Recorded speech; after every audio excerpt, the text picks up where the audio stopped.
In the 48 hours since Edward's death, Northumberland has succeeded in carrying out the first phase of the Protestant plan. He holds the tower, the weapons, and crucially, he has the dead king's device for the succession, naming his daughter-in-law as queen. But the frenzied activity and movement of guards has not gone unnoticed.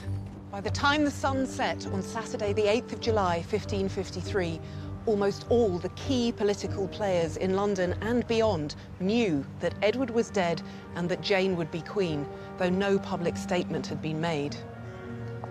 The one person of note who didn't yet know was Jane. And I believe that action in and of itself is a clear indication of how Northumberland and the Privy Council viewed Jane. She was effectively a cipher. They intended to control her in some manner from the get-go. She was to be a figurehead, and she was, as a woman, inconsequential.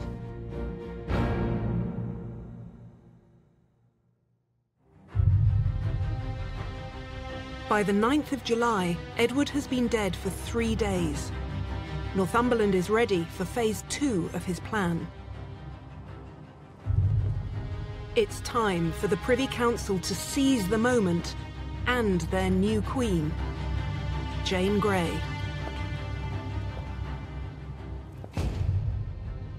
Publicly, nobody considers Jane to be particularly important.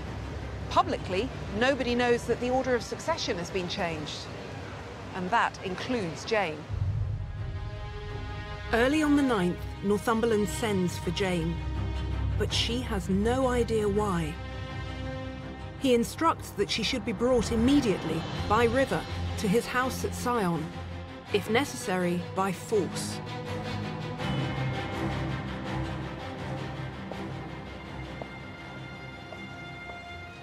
Today's professional rivermen move quicker than their Tudor forebears. Hello. Hiya. Hello. Hi, I'm Helen. Hello, Helen. London VTS says it's a swim safety run. But the idea is the same. We live in an age of instant information and instant communication. It's a blessing and a curse. Not so Jane. With a team of oarsmen, Jane's journey to Sion took more than an hour and a half.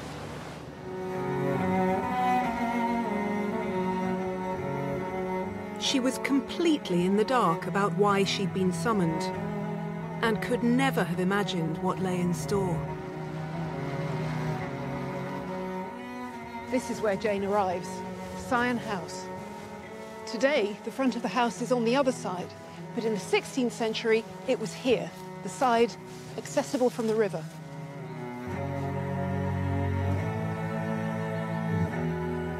Sion House in 1553 was home to the Duke of Northumberland and remains so to this day. It's still recognisable as the house where Jane arrived on the 9th of July.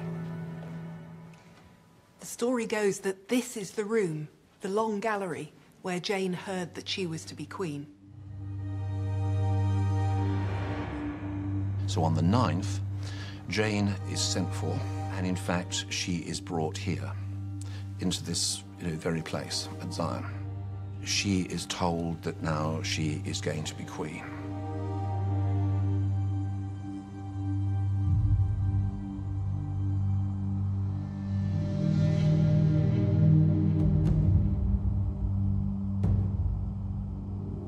And the French ambassador reports what she said.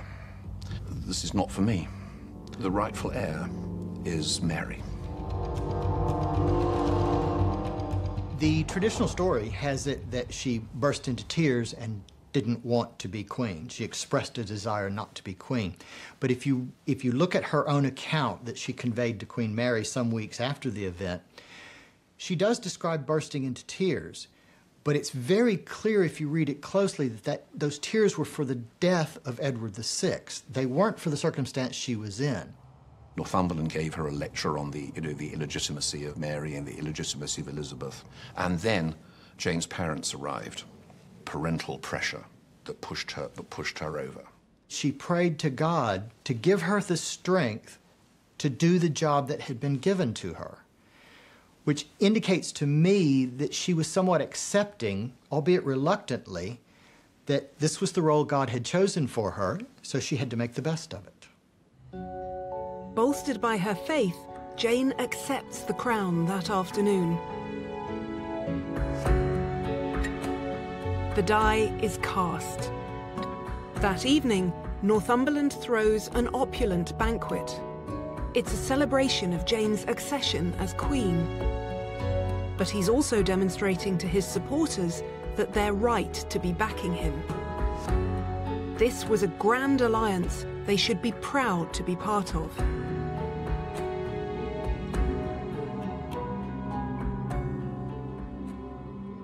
For Jane, the 9th of July marks the day she prepares to become the first Queen of England. For Mary, the 9th of July marks the beginning of her fight for the throne. Having outrun Northumberland's men for the moment, she's now arrived at her seat in Kenninghall. Initially, the pen is mightier than the sword. She writes to harness support around the country. We came here to the Inner Temple Library to see Edward VI's device for the succession, but the archivist has brought me something else to look at, which I haven't seen before, and it's absolutely fascinating.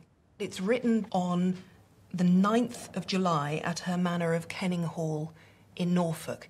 Now, the 9th of July is the day when Jane was taken to Sion House to be told that she would be the next queen. But that's clearly a course of events that Mary was not prepared to accept, because Mary has signed this letter, Mary the Queen, by the Queen, it says at the top. The 9th of July is Sunday. Edward had died on the night of Thursday the 6th. So Mary has moved into action with enormous courage and enormous speed. She asserts that she is now Queen by Act of Parliament and the testament and last will of our late dearest father, King Henry VIII. There can be no question in Mary's mind that she is the lawful sovereign. The letter is addressed to Sir Edward Hastings, an influential landowner. She's asking Hastings to protect her and her realm by raising forces within the county of Middlesex. And the particularly interesting thing looking at this letter is that it looks to me very much as though a gap has been left and Middlesex added later. In other words, that this was a form document. Clerks were writing out the same letter again and again to be sent to different places, and this one happened to go to Sir Edward Hastings. Mary's machinery of support is moving into action.